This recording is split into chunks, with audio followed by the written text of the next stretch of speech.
जय हिंद दोस्तों, स्वागत है आपका हमारे YouTube channel Dream Lab with Ankit. तो दोस्तों, इसके पहले के वीडियो हमने हिंदी, इंग्लिश, जीएस, रीजनिंग का सारे पार्ट हमने डिस्कस कर लिया है। इस वीडियो हम मैथ के पार्ट को डिस्कस करेंगे, तो पूरा वीडियो आप ध्यान से देखिएगा जिससे कि कोई पार्ट आपसे मिस ना होने पाए। तो चलिए शुरू करते हैं।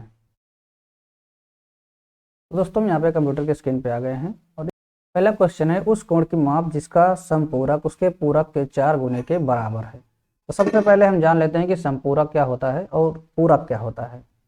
तो पूरक कोण ऐसा कोण होता है, पूरक कोण ऐसे दो कोण जिनका योग 90 अंश हो, यानी दो कोणों का योग।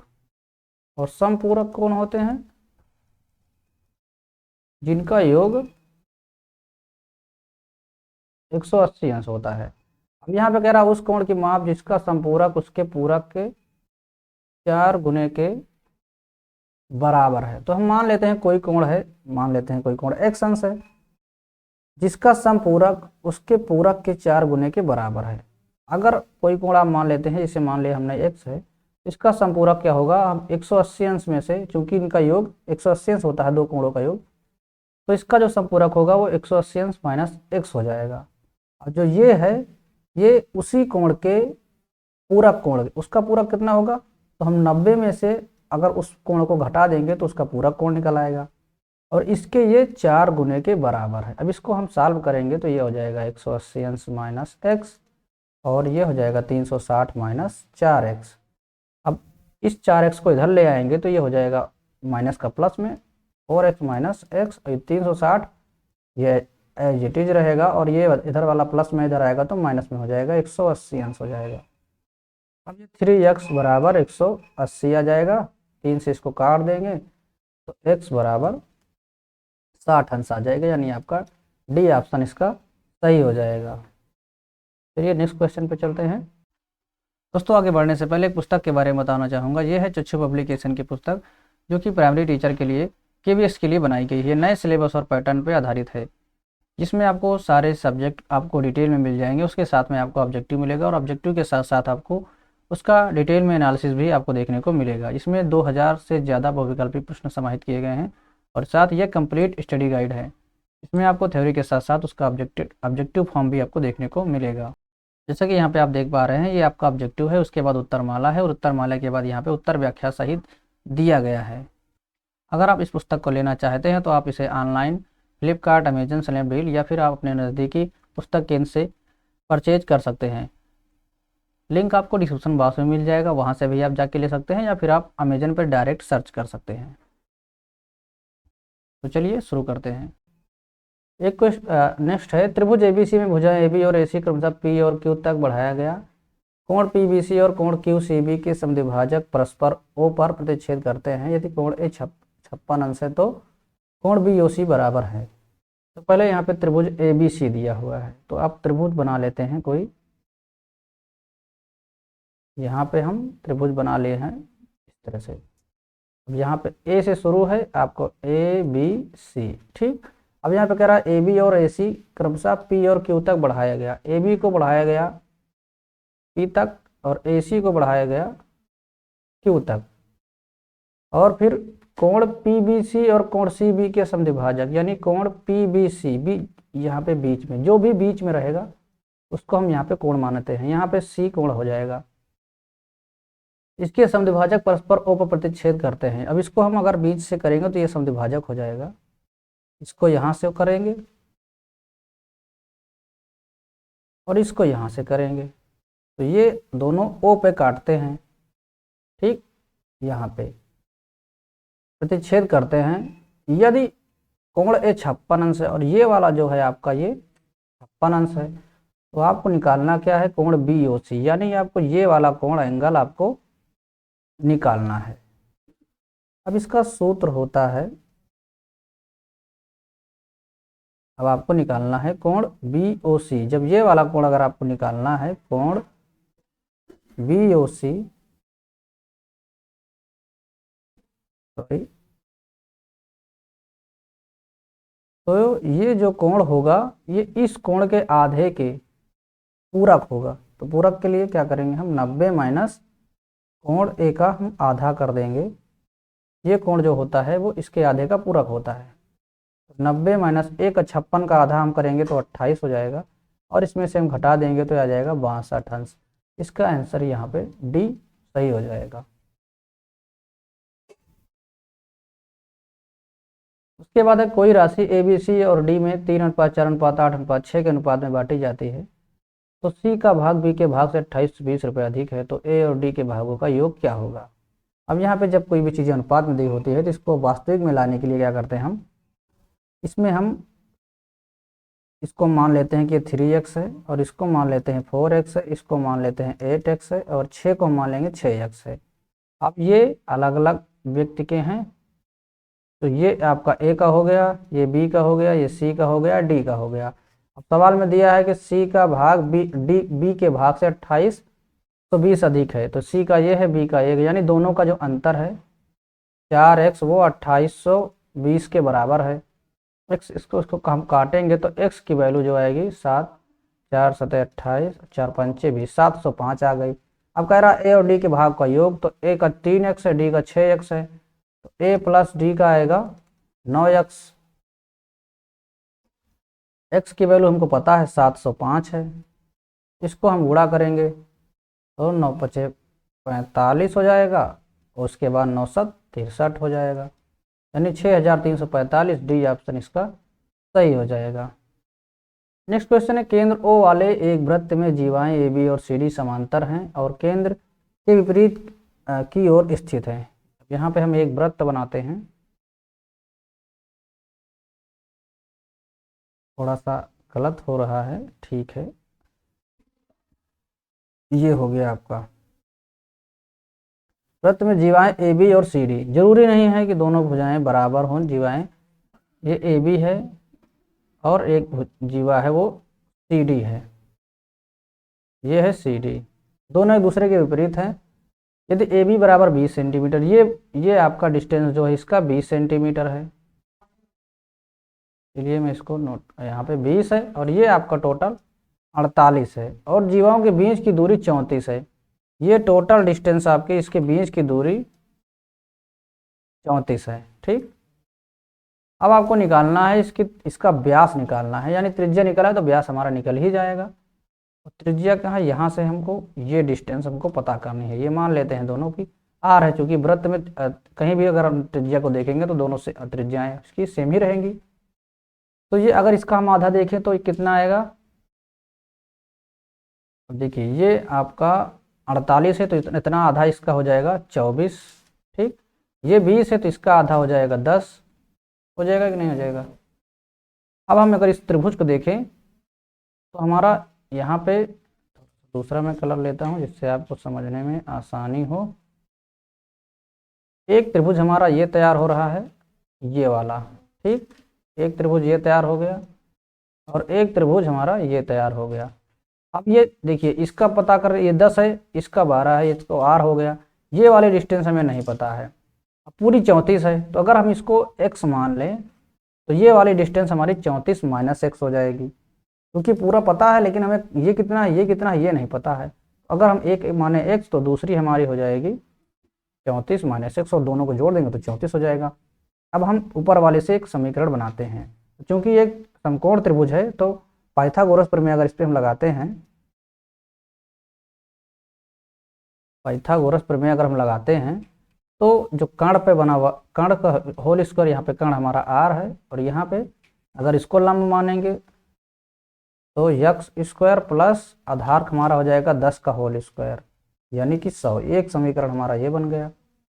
और नीचे वाले पे अगर हम देखें तो यहाँ पे भी कर्ण हमारा r है, और यहाँ पे आधार हमारा है यहाँ पे 24, तो 24 का होल स्क्वायर और प्लस यहाँ पे 34 - x का होल स्क्वायर।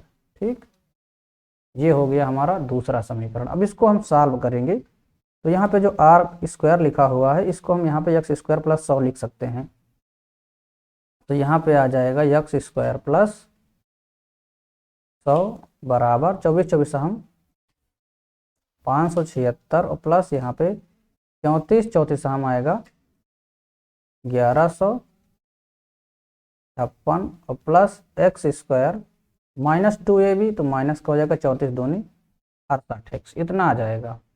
अगर हम इसको सॉल्व करेंगे तो ये हमारा x से x कट जाएगा और ये आएगा 68x बराबर 6 यहाँ पे 12 हो जाएगा, उसके बाद 5 7 12 1 13 और उसके बाद आ जाएगा 5 और 1 6 और ये 1 हो जाएगा 1632, यानी 68x बराबर 1632। अब इसको हम अगर सॉल्व करेंगे तो x बराबर 24 आ जाएगा। अगर हम यहाँ पे रख देते हैं x बराबर 24 तो ये हो जाएगा 24 24 हम 576 और प्लस ये आपका हो जाएगा 100, यानी कि 676 आर स्क्वायर बराबर, और इसका वर्गमूल अगर निकालेंगे तो r बराबर 26 आ जाएगा और जो व्यास होता है वो 2r के बराबर होता है। 26 दूने 52 इसका आंसर हो जाएगा। चलिए नेक्स्ट क्वेश्चन पे चलते हैं। नेक्स्ट क्वेश्चन है कि एक घनाभ की लंबाई, चौड़ाई और ऊंचाई में 1:2:3 का अनुपात है। ये उनका कुल पृष्ठीय क्षेत्रफल 1100 वर्ग सेमी है। तो इसका आयतन ज्ञात कीजिए, आपको आयतन निकालना है। तो यहाँ पे जो अनुपात दिया हुआ है, पहले हम इसको ओरिजिनल वैल्यू में लिखना चाहेंगे तो यहाँ पे इसकी जो लंबाई है यानी L बराबर 1x यानी x हो जाएगा, B बराबर 2x और LB H बराबर 3x, ये आपका हो गया इसकी घनाभ की लंबाई, चौड़ाई और ऊंचाई। अब यहाँ पे दे रहा है कि इसका कुल पृष्ठीय क्षेत्रफल, कुल पृष्ठीय क्षेत्रफल मतलब इसका संपूर्ण पृष्ठ। तो घनाभ का जो संपूर्ण पृष्ठ होता है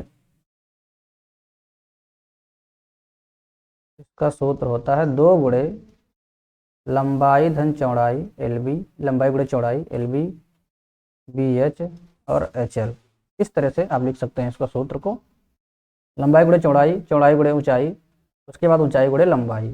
ठीक, अब हम इसको हम इधर ले आते हैं तो ये हो जाएगा 2, क्योंकि x सभी में, x देखिए यहाँ पे सभी में है और दोनों गुणा होंगे आपस में तो x स्क्वायर हो जाएगा। तो हम यहाँ पे क्या करते हैं, 2 को पहले रख लेते हैं और इस x स्क्वायर को हम पहले ही कॉमन कर लेते हैं। अब हम LB को गुणा करेंगे तो आपस में कितना आएगा 2, BH को गुणा करेंगे तो यहाँ पे 2 तिहाई 6 और HL को यानी 3 और इसको 1 को गुणा करेंगे तो 3 आएगा। x हमने पहले ही ऑलरेडी बाहर निकाल लिया हुआ है, बराबर ये हो जाएगा आपका 1100 के। तो ये हो जाएगा 2x स्क्वायर और इसको जोड़ेंगे तो ये हो जाएगा 11 के, 6 2 8 3 11, 11 से हम इसको काटेंगे तो ये आ जाएगा, और ये एक स्टेप हम माइनस कर देते हैं, 11 से 1100 को काटेंगे तो आएगा 100, फिर 2 से काटेंगे इसको तो आएगा 50, यानी x स्क्वायर बराबर 50। तो x बराबर अगर हम इसको करेंगे तो 25 गुणे 2 लिख सकते हैं, 25 का वर्गमूल, यहाँ पे अभी ये x स्क्वायर ही रहेगा। अब हम x बराबर इसको लिखेंगे तो ये आ जाएगा 5√2, ये हमारी आ गई x की वैल्यू। अब हमें क्या पूछ रहा है यहाँ पे, तो आयतन ज्ञात कीजिए, यानी कि इसका आयतन आपको निकालना है। ये तो हमारी भुजा निकाला है। अब आयतन अगर निकालना है,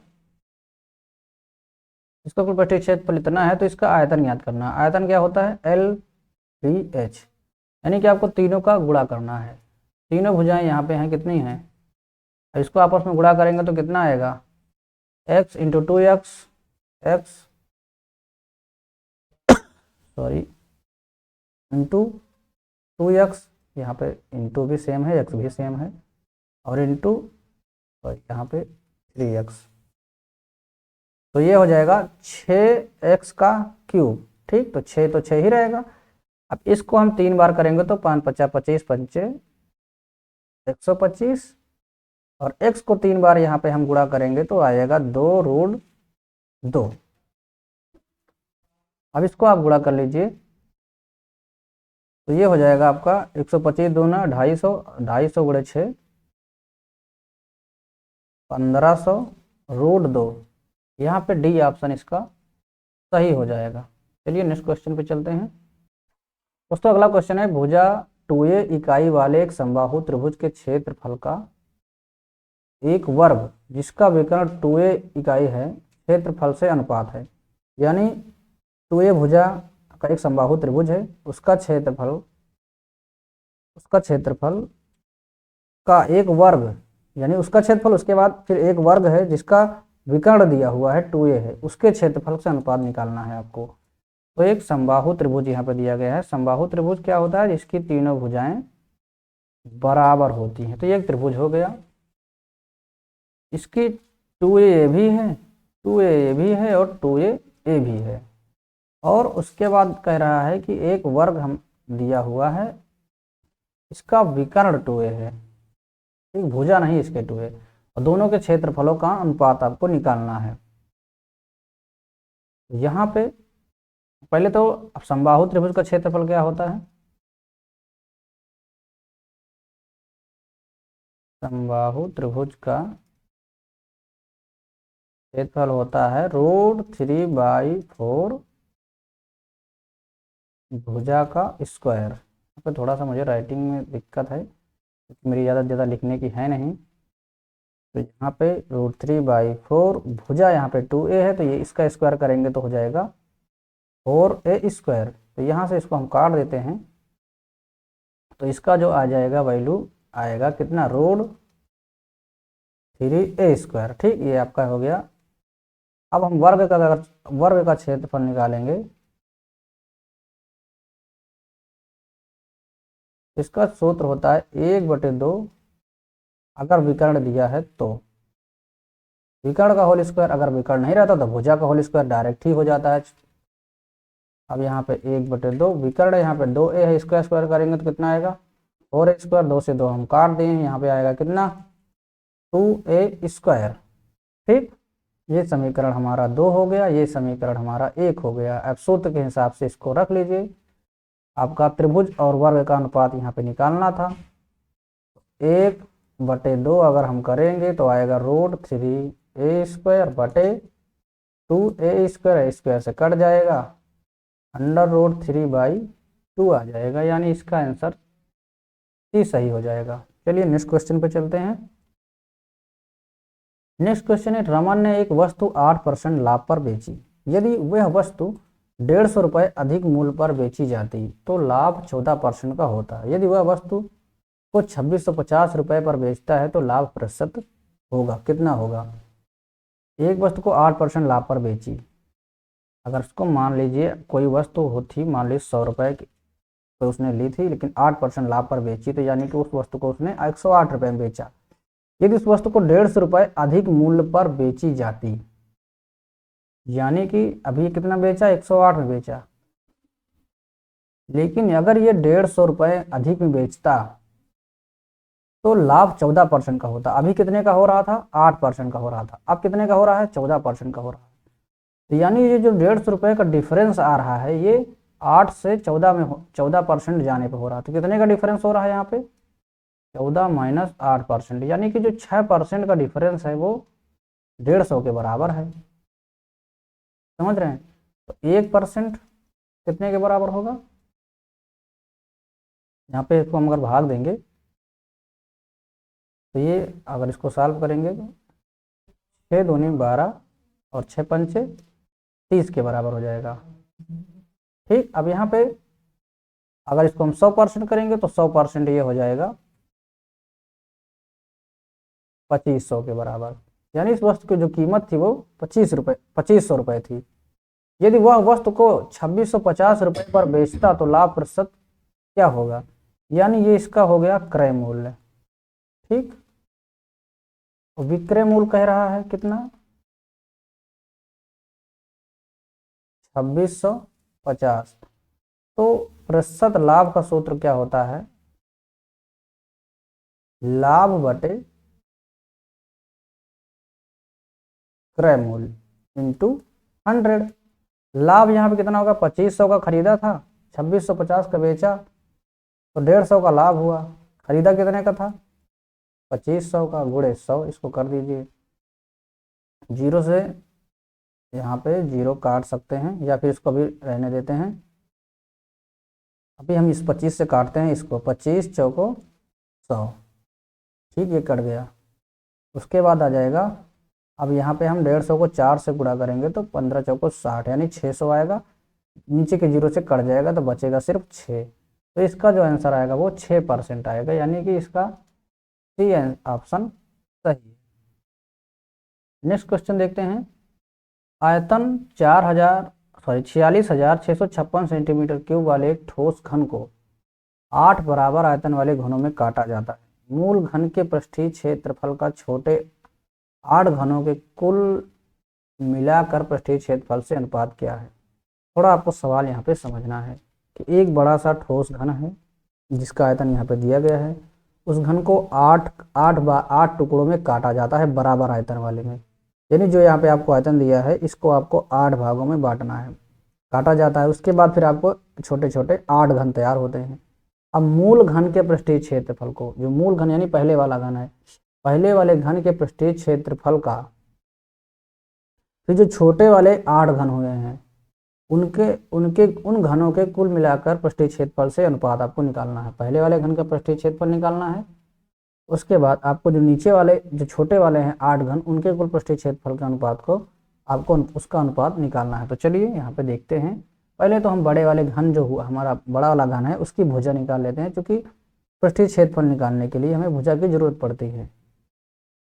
अब यहाँ पे जो बड़ा वाला घन है, बड़े घन का आयतन यहाँ पे दिया हुआ है, ठीक, ये है 46,656। अगर इसके हम मान लेते हैं इसका बड़े बड़े घन की भुजा ए है, तो अब हम इसको आयतन यानी इसके भुजा निकालने के लिए क्या करेंगे, इसका हम घनमूल निकालेंगे। 46,656, ये इसका घन हम अगर निकालेंगे तो जो ये है घन, ये है 36 का घन है यहाँ पे। तो ये हमारे बड़े घन की भुजा निकल आई, ठीक। अब हम क्या करेंगे, इस वाले घन को हमें 8 टुकड़ों में काटना है। अब यहाँ पे हम अगर निकालें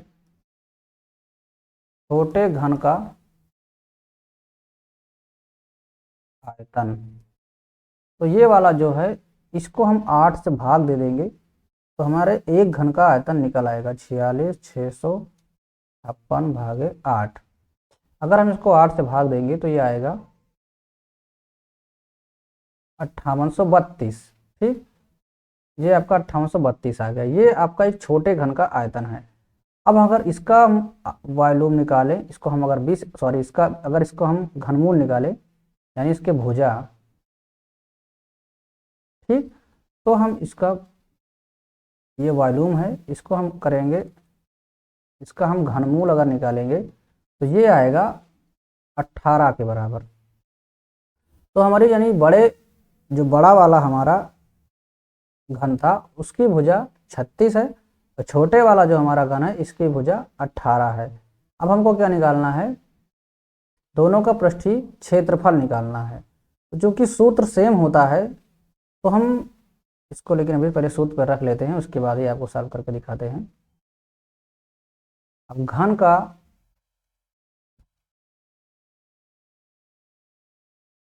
जो पृष्ठीय क्षेत्रफल होता है वो होता है 6 गुणे भुजा का होल स्क्वायर, ठीक, ये सूत्र है।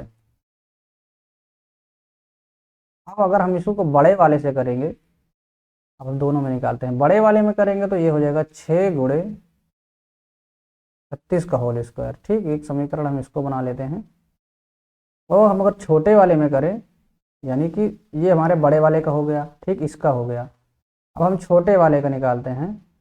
छोटे वाले में चूंकि 8 हमारे पास 8 घन है तो 8 गुणे 6 और यहाँ पे भुजा कितनी है 18 का होल स्क्वायर, ठीक, ये हमारा दूसरा समीकरण तैयार हो गया। अब हमें इसी का अनुपात निकालना है, तो इस पे हम यहाँ पे लाइन खींचते हैं और यहीं पे हम सरल कर लेते हैं। तो 6 से तो 6 ही कट ही जाएगा, इससे कोई मतलब ही नहीं निकला। और यहाँ पे देखेंगे आप 18 का होल स्क्वायर 36 का स्क्वायर है। अगर हम यहाँ पे अंदर अंदर इसको काटना चाहें तो ये कटेगा 18 दूनी 36, क्योंकि स्क्वायर है तो ये स्क्वायर हो जाएगा, तो ऊपर हो जाएगा 4। ठीक, उसके बाद हम इस ऊपर वाले 4 से अब नीचे वाले को काटेंगे तो 4 दूनी 8, यानी कि टोटल ये बचेगा आपका 1/2।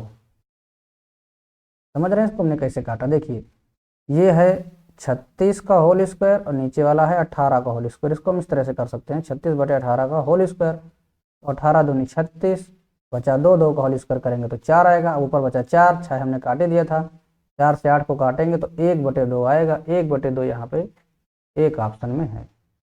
अगर फिर भी आपको कन्फ्यूजन हो जा रहता है तो आप कमेंट बॉक्स में कमेंट करके पूछ सकते हैं, कोई दिक्कत नहीं है, हम आपको बता देंगे। नेक्स्ट क्वेश्चन है, यदि x के 50% का 20%, y के 25% का 50% का 2 गुना है, तो x y कितने प्रतिशत कम या अधिक है, ये आपको निकालना है। दोस्तों यहाँ पे जब का लिखा रहता है तो का मतलब होता है गुणा। तो यहाँ पे x के 50% यानी x का 50% क्या होता है? आधा ही होता है। तो चाहे हम 50/100 लिखें, तो यहाँ पे चाहे 50/100 लिखें, या फिर हम इसको काट के 1/2 भी लिख सकते हैं। अगर इसको आप मन में सरल करना चाहें तो 50% को हम क्या लिख सकते हैं? 1/2। ये हो जाएगा। जल्दी से थोड़ा सा शॉर्टकट करने की कोशिश करिए। 20% का मतलब क्या होगा? 20/100 यानी 1/5।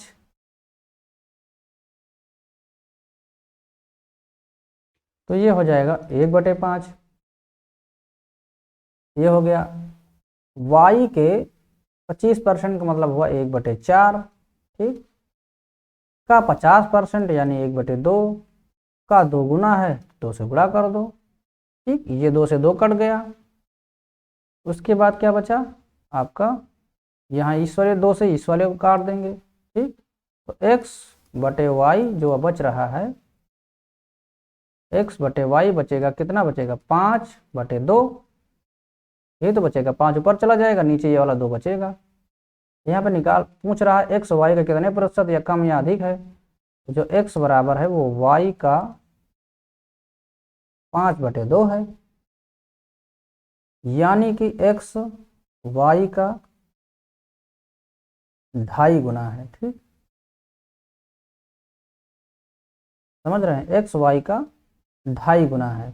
तो यहाँ पे पूछा है कि अधिक या कम, तो ये अब इसका क्लियर हो गया कि x y से ज़्यादा है। अब कितना ज़्यादा है ये निकालने के लिए अगर हम इसको दोनों तरफ x/y ही कर लेते हैं, x/y ही बराबर कर लेते हैं, x/y, तो ये हो जाएगा आपका 2.5, नीचे आएगा 1 ही। इधर हम अगर हम 100 से गुणा करें, नीचे 100 से गुणा करें, x हो जाएगा 250 और y हो जाएगा 100। ठीक, अब हम अगर देखें यहाँ पे तुलना करें तो y से x कितने परसेंट ज़्यादा है? 100 से 250 कितने परसेंट ज़्यादा है? 100 से 250 जो है वो 150% ज़्यादा है। 100% तो सीधे सीधे 100 हो जाएगा, 150% इसका निकालेंगे तो 250 इसमें ऐड हो जाएगा। 100 का 150% 150 आएगा, और 100 में 150 जोड़ेंगे तो 250 हो जाएगा, यानी इसका जो आंसर हो जाएगा वो बी हो जाएगा। ये 250% एक्स वाई का 250% है, लेकिन यहाँ पे अधिक और कम पूछा है, तो 100 से 250 कितने परसेंट ज़्यादा है? 150% ज़्यादा। इसको निकालना चाहें तो भी आप निकाल सकते हैं, ऐसा नहीं है। तो जो सूत्र होता है परसेंट अधिक या कम का, अब हमको निकालना होगा 100 से 250 कितना ज़्यादा है, वो है 150 ज़्यादा है। प्रारंभिक कितना था? 100, गुणे 100 कर देंगे तो 150 आंसर आ जाएगा। इसका भी आंसर सही हो जाएगा। नेक्स्ट क्वेश्चन है, ये थोड़ा सा लेंदी लग सकता है आपको, चूंकि मिश्र धन और चक्रवृद्धि ब्याज यहाँ पे चक्रवृद्धि ब्याज साधारण ब्याज दोनों को यहाँ पे मर्ज करके बनाया गया है। किसी राशि का मिश्र धन चक्रवृद्धि ब्याज पर 2 वर्ष पश्चात 12% वार्षिक दर से 37,632 रुपये है।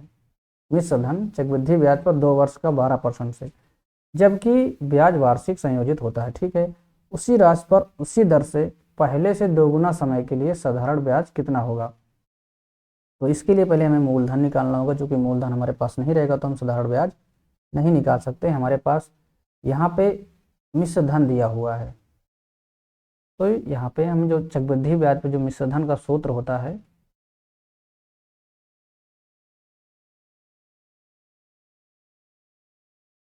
धन बराबर 1 प्लस आर बाई 100 की पावर, ये सूत्र होता है। तो यहाँ पे हम रखेंगे 37,632, पी हमें निकालना है। 1 प्लस आर हमारा 12 दिया है, 12/100 का, उसके बाद टी की वैल्यू 2 है।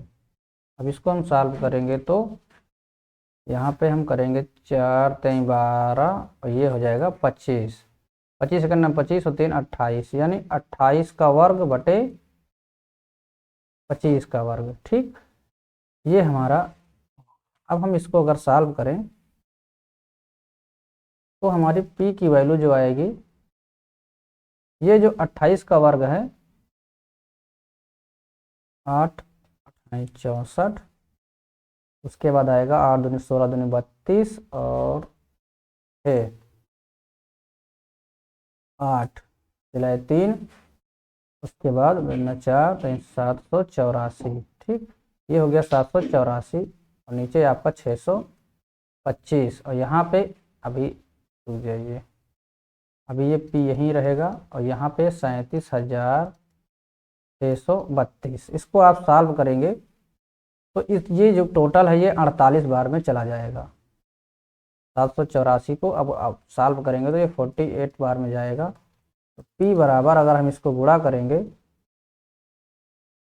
तो ये आ जाएगा 30,000। ठीक, ये आपकी वैल्यू हो गई p 30,000। अब हमें निकालना क्या है, साधारण ब्याज। तो साधारण ब्याज का जो सूत्र होता है SI बराबर PRT बाई 100। p हमें पता है 30,000 है। ठीक, r यहाँ पे 12% है, समय दोगुना कर दिया गया है तो समय यहाँ पे 4 हो जाएगा, PRT बाई 100। अब इसको सरल कर लीजिए, 12 3 4 3 12 कर दीजिए, 12 12 हो जाएगा 144। 4 3 12 12 12 हम 144, उसके बाद 2 जीरो यहाँ से कट जाएंगे, 2 जीरो बचेंगे, यानी 14,400 आंसर इसका हो जाएगा। सी ऑप्शन राइट है। तो दोस्तों हमने 10 क्वेश्चन इस वीडियो में डिस्कस कर लिए हैं। बाकी के 10 क्वेश्चन हम नेक्स्ट वीडियो में डिस्कस करेंगे। चूंकि बहुत ज़्यादा समय लग रहा है तो वीडियो काफ़ी लंबी हो रही है, इस वजह से हम नेक्स्ट वीडियो में डिस्कस करेंगे। बाकी अगर आपको कोई कन्फ्यूजन रह जाता है तो आप कमेंट बॉक्स में कमेंट करके पूछ सकते हैं। वीडियो अच्छा लगा तो लाइक करिए, चैनल पर नए हैं सब्सक्राइब नहीं किया तो कर लीजिए। मिलते हैं नेक्स्ट वीडियो में, तब तक के लिए बाय, टेक केयर, जय हिंद, वंदे मातरम।